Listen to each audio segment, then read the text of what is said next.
அரியலூர் மக்களே, உங்களுடைய பெயரோ இல்ல இனிஷியலோ எஸ்ல ஆரம்பிக்குதா? அப்போ உங்களுக்கு செம்மையான ஆஃபர் காத்துட்டு இருக்கு. என்னன்னு சொல்றேன் வாங்க. எனக்கு என்னடா தெரியும், கேளுடா. தனிஷா குரூப்ஸின் மற்றும் ஒரு அங்கமாய் புத்தம்புது பொலிவோட நம்ம அரியலூர்ல Tanisha groups health clinic skin and hair care, hair transplant உதயமாகி இருக்கு. உங்களுக்கு முடி உதிரும் பிரச்சனை இருக்கா? இல்ல ஹேர் டிரான்ஸ்பிளான்ட் பண்ண வெளியூர் போகணும்னு யோசிக்கிறீங்களா? இது எல்லாத்துக்குமான தீர்வு தான் தனிஷா குரூப்ஸின் ஹெல்த் கிளினிக். சரி, ஆஃபர் என்னன்னு சொல்லிடுறேன். உங்களோட பெயரோ அல்லது இனிஷியலோ எஸ்ல ஆரம்பிச்சது அப்படின்னா உங்களுக்கு consultation, hair and skin analysis ஃப்ரீயா பண்றாங்க. அதே போல பணம் முதல் மனம் வரை இருக்க எல்லா பிரச்சனைகளுக்கும் மலர் மருத்துவம் மூலமா சரி பண்றாங்க. இதோட சேர்த்து life coach centre, pre and post marital counselling, goal setting மற்றும் உளவியல் சார்ந்த அனைத்து மனக்குழப்பத்திற்கும் தீர்வு தராங்க. இந்த ஹெல்த் கிளினிக் எங்க இருக்குன்னா காமராஜர் நகர் 5th கிராஸ்ல ஸ்டேடியம் பக்கத்துல செந்துரை ரோட்லயே இருக்கு. இவங்கள தொடர்பு கொள்ள ஸ்கிரீன்ல தெரியுற நம்பருக்கு கால் பண்ணுங்க.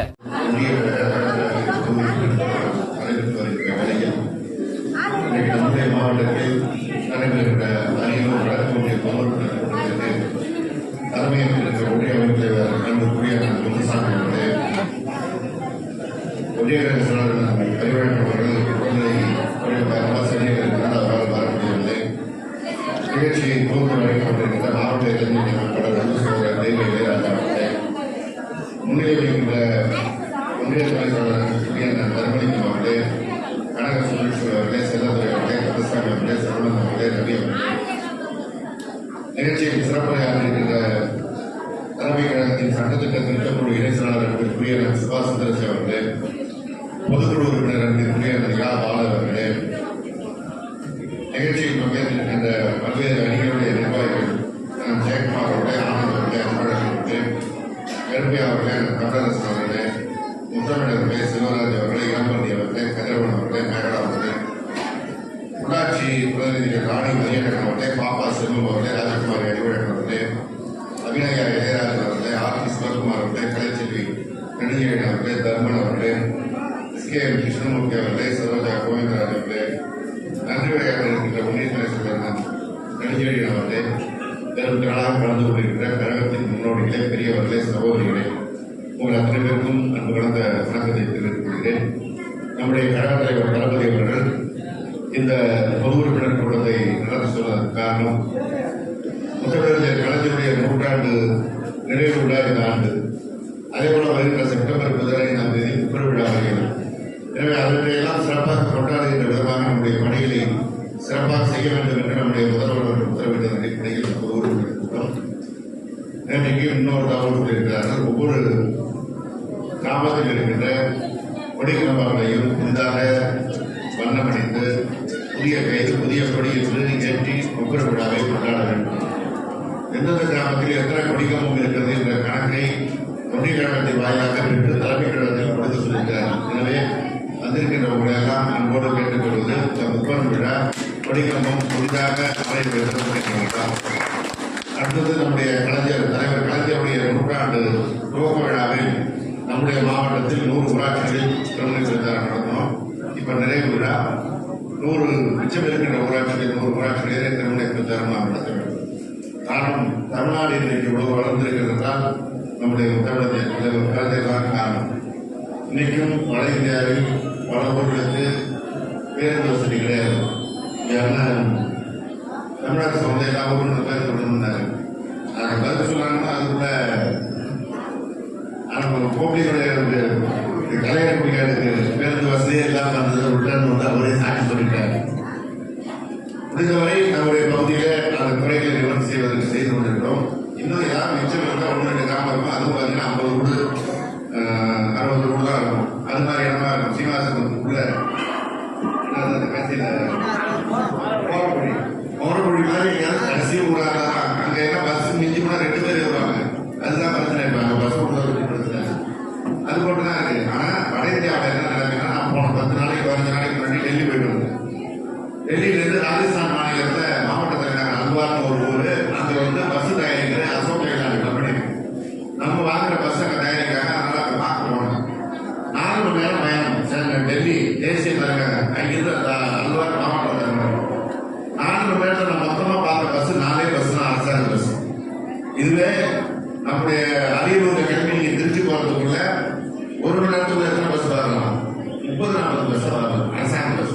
அதிக நம்முடைய முதலமைச்சர் பிறகு புது பஸ், மத்திய கலர் பஸ் பிற்பாடு எல்லா இடத்திலும் அந்த பெறுதலை பார்க்கக்கூடிய வாய்ப்பு இருக்கு. இது எப்ப வந்தது? 50 ஆண்டுகளுக்கு முன்னாடியே தலைவர் கலைஞர் கொண்டு வந்த திட்டம்.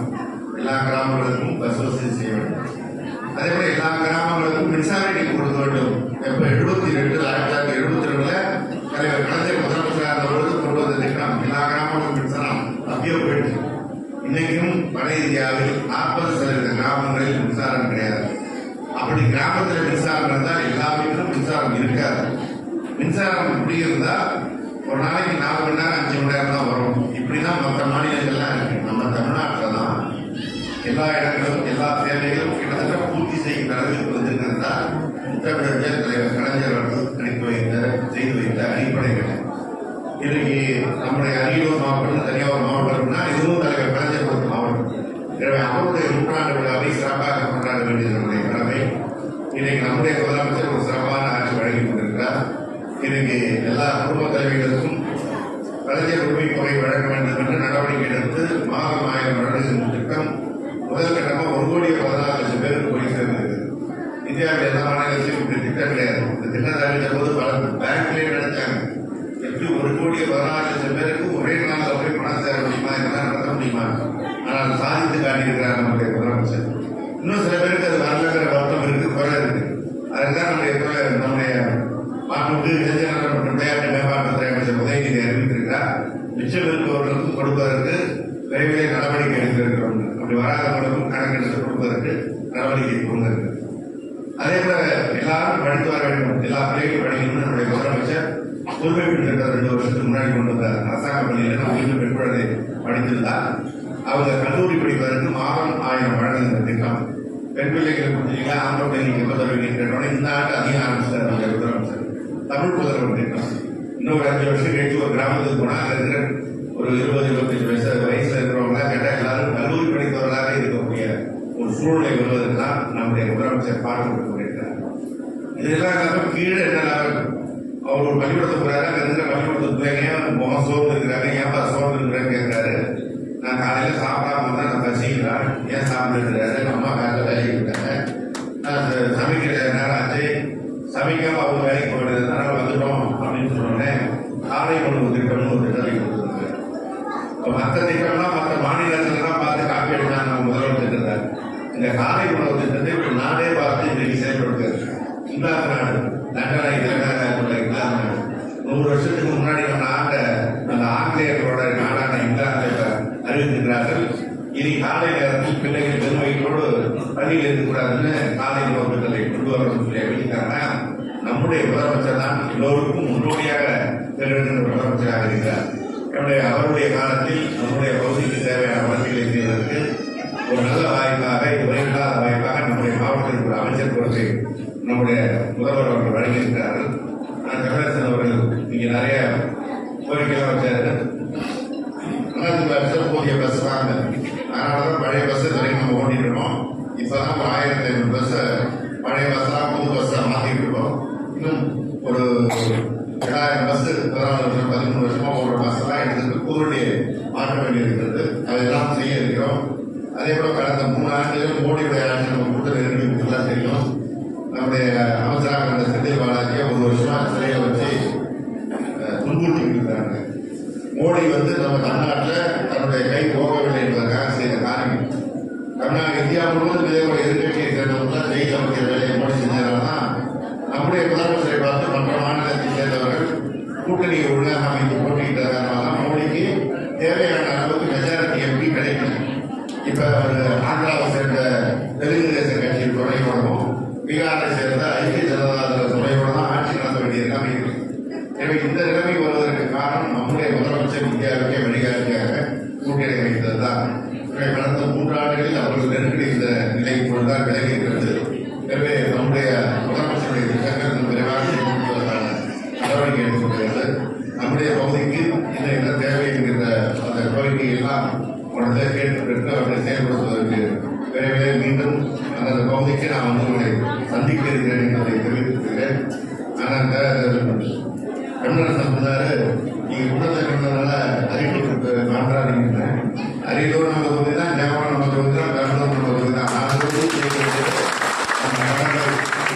நாடாளுமன்ற தேர்தலில் கூட்டணி கட்சி சார்பாக திருமாவளவன் போட்டியிட்டார். அவர் ஒரு நல்ல தலைவர், மக்களுக்காக பாடுபடுவார். இருந்தாலும் அவர் மீது ஒரு ஜாதி சாயத்தை பூசி சில பகுதிகளிலே சில ஏமாற்று வேலைகளை செய்து அவருக்கான வாக்குகள் வழங்கலாம். ஆனால் நாடாளுமன்ற சட்டமன்ற தேர்தல் வருகின்ற பொழுது அது போன்ற நிலை இல்லாமல் கடந்த சட்டமன்ற தேர்தல் போல் நாம் ஒரு வெற்றியை பெற வேண்டும் சொன்னால் கூடுதல் வாக்கு வித்தியாசத்தை வெற்றி பெற வேண்டும். அதற்கு நீங்கள் எல்லாம் உறுதுணையாக இருக்க வேண்டும். இப்ப தாண்டி களத்தில் வீடு வழங்கும் திட்டம் துவங்கியிருக்கிறது. முடிந்தவரை எல்லோருக்கும் கிடைப்பதற்கான பணியை செய்திருக்கோம். அடுத்த ஆண்டு இன்னும் பாக்கி இல்லாமல் எல்லா வீடுகளையும் பெறுவதற்கு முதலமைச்சர் அவர்கள் நிதி ஒதுக்க இருக்கிறார்கள். யாருக்காவது விடுபட்டிருந்தால் அவற்றை நம்முடைய மாவட்டத்தில் தெரிவித்தால் அவற்றையும் சேர்ப்பதற்கான நடவடிக்கை எடுக்கப்படும் என்ற செய்தியையும் நேரத்தில் சொல்லி, இந்த மழை நேரத்திலும் இவ்வளவு பேர் இருந்து திரண்டிருந்தது மாத்திரமே ஒரு நேரம் இருந்து இந்த கூட்டத்தை சிறப்பித்தமைக்கு உங்களுக்கு எல்லாம் என்னுடைய நெஞ்சார்ந்த நன்றியை